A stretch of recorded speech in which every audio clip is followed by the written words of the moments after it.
Researching and Developing Engaging Pedagogies by Todd Henderson. In order to improve my own teaching practices, I conducted an action research plan to identify an area of teaching that could improve engagement and add it to my own skill set. As such, I decided that the focus question for my assignment would be, can I improve my own teaching practices and subsequently the engagement level of my students through the usage of collaborative teaching practices? This action research project was implemented in a Stage 3 open learning classroom. This classroom held two classes comprised of both Year 5 and 6 students at Panania North Public School. The aim of my action research plan was to utilize the open learning nature of my classroom in order to effectively implement a team teaching approach within my own teaching practices. To this end, we sought to collaboratively engage in planning, explanation, supervision, and behavior management, allowing both myself and my teaching partner to consistently be in both a leadership and a supporting role. By utilizing such practices, in accordance with the MEE framework, I aim to create an engaging and mentally stimulating environment for my students. My research took place at Panania North Public School, a primary level public school located in the small suburb of Panania in southwestern Sydney. The school has a total enrolment number of 375 students from kindergarten to year 6. Like most schools within southwest Sydney, Panania North reports a large cultural variety, with 50% of these students originating from a language background other than English. In addition, 4% of the school's total population is listed as having Aboriginal and/or Torres Strait Islander heritage, a slightly larger portion of the population than several other local schools. During my practicum at Panania North Public School, I was assigned to a split Stage 3 class, affectionately named the Wagtails. This class possessed a diverse range of abilities, capabilities, and special needs. Although many students within the class were largely independent in their approach to the assigned work, several students were below the expected level of achievements for Stage 3, and as such, they required special consideration and attention during planning, explaining, and supervising lessons. The Wagtails classroom was combined with another split Stage 3 class known as the Penguins, with its own teacher and levels of diversity. The open learning-based nature of this classroom meant that the Wagtails and Penguins were often learning as one, or taking turns to complete a sequence of activities. This made teaching initially difficult and overwhelming, and ensured that engagement needed to be of the utmost importance through every teaching decision that I made. My experiences during my second practicum at Panania North Public School, as well as my initial exposure to the concept of team teaching at my first practicum, led to the realization that team teaching, even when used sparingly in a classroom setting, can often revitalize the engagement levels of students. Upon further research, I found that this notion was largely supported by Sundar Singh, who argues that the incorporation of multiple teachers in a shared learning area is instrumental in creating a conductive classroom, in which teaching and learning can happen simultaneously and in a successful manner. During the observation days of my practicum, I was exposed for the first time to the concept of an open learning classroom, in which teaching is a cooperative exercise, where teachers work in tandem or dynamically switch between leading the lesson and providing supplementary teaching points to enhance the quality of the content. The engagement levels within the classroom were some of the highest I had witnessed within my tenure as a pre-service teacher, inspired me to want to include the ability to cooperatively teach alongside another professional into my own skill set, particularly for the purpose of facilitating the same level of attention from the students during my own lessons. By its very nature, the team teaching within Stage 3 classroom was all-encompassing. Even when the classes were split into halves for administrative purposes, there was still a continuing sense of cooperative preparation between the students and teachers of both classrooms. Through my own observations within the classroom, in conjunction with Buckley's definition of team teaching as teachers working together in setting goals for a course, designing a syllabus, preparing individual lessons, actually teaching students together, and evaluating the results, I had assembled several key focus areas in order to improve my cooperative practices. These areas include planning lessons as a team, leading lessons with the implicit goal of incorporating my fellow teachers, supporting my fellow teachers' lessons with my own views and knowledge, creating groups to focus on specific areas of need through utilization of multiple teachers, and evaluating student achievement through discussion. By incorporating these cooperative practices into my own teaching, and subsequently utilizing them within the open learning classroom, I sought to adopt a style of teaching that was consistent with the values expressed in the MEE framework. In particular, team teaching greatly influences the small e level of engagement for students. Small e perspective argues that children's levels of engagement is inherently related to their response to messages viewed within the classroom, which they relate to wider societal structures. In this sense, showing students a strong example of all-encompassing cooperative practice and the effectiveness to which it is implemented in the classroom should inspire a greater sense of focus. Students will also hopefully adopt these practices into their own relationships, particularly with other students as well as their teachers, constructing a power dynamic of mutual respect and consideration. In turn, this will help students develop a sense of inclusion in the educational system, a subconscious acknowledgement that school is for me. As such, through the achievement of this sense of belonging, students will have engaged at the capital E level. One of the largest components in the construction of my own personal teaching philosophy is the idea that teachers themselves need to have an intrinsic desire to learn, constantly updating their knowledge in order to provide the best possible level of education for their students. This was instrumental in my decision to undertake a team teaching style within the classroom in order to expand my own skill set.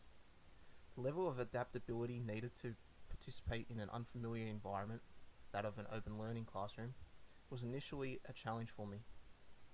For my placement at Pedagogies North Public School, my experience with classrooms, both as a learner and a pre-service teacher, was very traditional in nature. As such, it took a great deal of persistence in order to adapt my views of teaching, as well as my teaching practices, in order to sustain and improve the level of engagement present within my classroom. With a few minor setbacks, I was able to fully adapt to this particular method of teaching and believe that it was instrumental in achieving heightened levels of engagement and behavior management in my classroom. Data collection to test the success of my implementation of team teaching was a difficult task due to the nature of my research. As such, I endeavoured to utilize team teaching in one sense or the other in all my lessons, across several curriculums, in order to better adapt to this change in style, as well as better gauge the response to an all-encompassing approach to team teaching. Due to the layout of the combined classroom, there was always at least 2 teachers, as well as myself, present within the class. To this end, we as a collective decided that the best approach would be to have myself and the teacher of the Penguins engage in a cooperative learning program, while my mentor would observe and give feedback based on my performance within the lesson. Team teaching would be conducted in a wide variety of areas both within and outside of the classroom. Firstly, lessons would be programmed together, with all members sharing an input in order to adapt the plan to each individual's skill set and preferences. These lessons were also planned with specific instructions to incorporate the other teacher at certain stages for their own particular input. In this respect, both myself and my teaching partner were able to teach within a lesson even if we weren't leading it. Both teachers would also float around the room, supporting students where necessary. All of these areas would be observed by both my senior teachers, whose feedback would be cross-referenced with my own in order to assess and alter my own practices to reach a higher standard of cooperative classroom practice. Data collection would also be used on student work samples across a variety of learning areas. By doing this, both my teachers and myself would be able to cooperatively assess the work of children as individuals and as a class, evaluating both their learning and our own teaching practices through the observed level of engagement and the quality of work produced as a result. Data collection methods.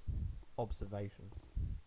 Throughout my practicum, my own personal observations on the engagement levels were essential in allowing me to self-reflect on my own teaching strategies and how to better increase my team teaching ability. Observations on student engagement were made at both an individual and whole class level. Students who are identified as unengaged would be focused on in preceding lessons through questioning and other engagement methods to better incorporate them within the team teaching structure. Mentor feedback. Every team teaching exercise within the classroom was monitored by my mentor teacher, who provided a series of written and verbal feedback, which was instrumental in allowing me to alter my teaching and involvement within the cooperative classroom setup. In these notes, my mentor would assess and provide constructive criticism of my own teaching, as well as detailing the level of engagement of students within the classroom and how he believes this was promoted through my team teaching.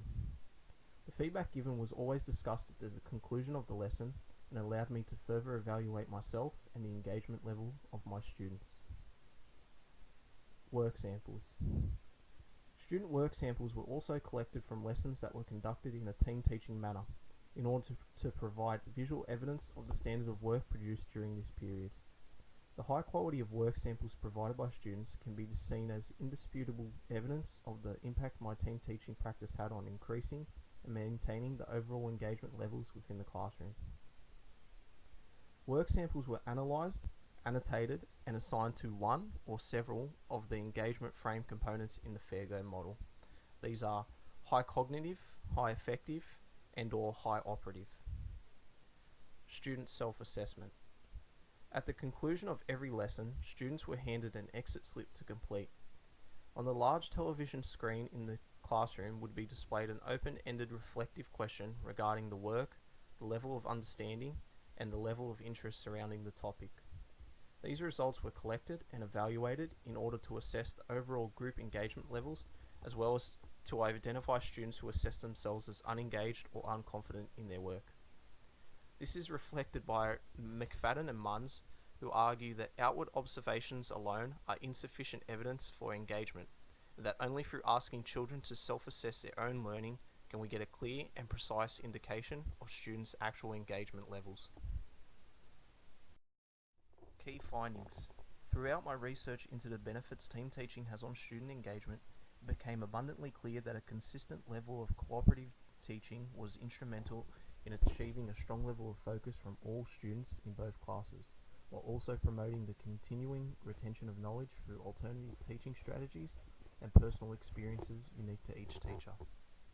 I believe, perhaps due to their familiarity with two teachers within the room, that students were highly responsive to the cooperative team teaching that I undertook while I was in the Stage 3 classroom. Students were highly engaged while both myself and my co-teacher were taking turns leading the lesson. This was further improved by the teacher not leading class being able to further engage through questioning, conversing with small groups, and adding in their own discussion points, thereby reinvigorating the lesson and renewing interest at key intervals. This was strongly witnessed through the high quality work samples that students presented, with indication that they complied with teachers' instructions and were engaged throughout the listening portion of the lesson. However, Fredericks, Blumenfield, and Paris argue that engagement is a multifaceted and multi-dimensional construct that envelops students at a cognitive, emotional, and behavioral level. In order to ensure that my students were fully engaged to this degree, I began to utilize my own observations, cross-referenced with children's exit slips and the observations of other teachers, in order to give an accurate insight into the actual level of engagement. In order to test this level of engagement and understanding that my team teaching provided, I sought to give students challenging learning goals in order to further assess how well students were engaged during my teaching and how well they were able to retain the information that was presented to them. Work samples were collected across a variety of key areas in order to affirm that the engagement resulted from my team teaching strategies, rather than an inherent predisposition to one area of learning. Of particular interest is the students' own self-reflection on the lesson, with many stating they found the lesson engaging and the instructions clear and easy to understand. Several students also explicitly mentioned the additional information offered by both teachers throughout the lesson, being instrumental in developing their understanding and promoting their engagement, despite not knowing the focus of my research task. As such, the majority of students within the class were engaged within my lesson. Work Sample 1, Procedures. Throughout this lesson, students were tasked with writing a procedure after viewing a video detailing the method of producing slime. Throughout the video, my co-teacher and myself would stop, question students, and add additional information as we saw fit. The quality of the work sample produced above, utilizing titles, subheadings, quantities, and numbered steps, are all a direct result of my team teaching interventions and explanations within the open learning environment. Design elements were largely focused on by my co-teacher, due to his familiarity with the set expectations for publishing within the classroom. Work Sample 2, Multiplication Word Problems. In this lesson, as a follow-up to previous mathematical lessons, students were required to utilize their knowledge of multiplication in order to identify key information in word problems. Using this information, students will compose their own multiplication equation and solve it. The students' work provided above shows clear recognition of the importance placed within the teaching component of the lesson on identifying key information. Students were told to highlight or underline this information in order to help them recognize and remember it. Students were also encouraged to write what the actual answer was, for example, 960 bottles instead of just 960. Work Sample 3, Research Task. In this lesson, students were tasked with researching a particular problem within the world and inform people about it. In the chosen sample, the child has chosen literacy. Students were then asked to find 3 facts about the problem and represent them using visual literacy techniques. Several of the visual examples shown were mentioned by both the teachers, with several visual techniques showing further improvement on the original idea, showing further engagement with the lesson. Student Self-Assessment 1, Exit Tickets. Exit tickets were used at the conclusion of each lesson. These tickets allowed assessment of engagement through the answer given, as well as a section for students to reflect on their own learning, as well as how engaged they were with the teaching. These were then pinned in the corner of the classroom where no one but the teacher would go, to promote a sense of confidentiality in the responses. In conclusion, I believe the implementation of team teaching and other cooperative practices were instrumental in achieving a heightened and effective level of engagement from my students. As such, I believe implementation of these practices should be considered wherever possible in order to maximize engagement within the classroom and ensure the children's maximum learning potential is achieved. Due to my many experiences both within the classroom and outside of it, I believe the cooperative practices will be instrumental in my own career as a teacher and allow me to engage classrooms of any size and number. However, open learning classrooms require rooms big enough to fit 2 or more classrooms worth of children, as well as teachers who are willing to teach such a class and are enthusiastic about team teaching in order to properly function. As such, many schools do not possess the necessary facilities to implement an open learning classroom, therefore eliminating the potential impact I could have with my new improved team teaching skill set, through a lack of opportunity to engage with these practices going forward. My references.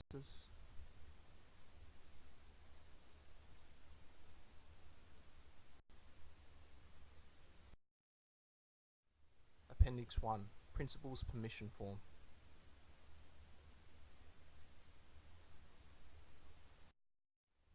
Appendix 2, Teacher's Permission, submitted as assignment 2A.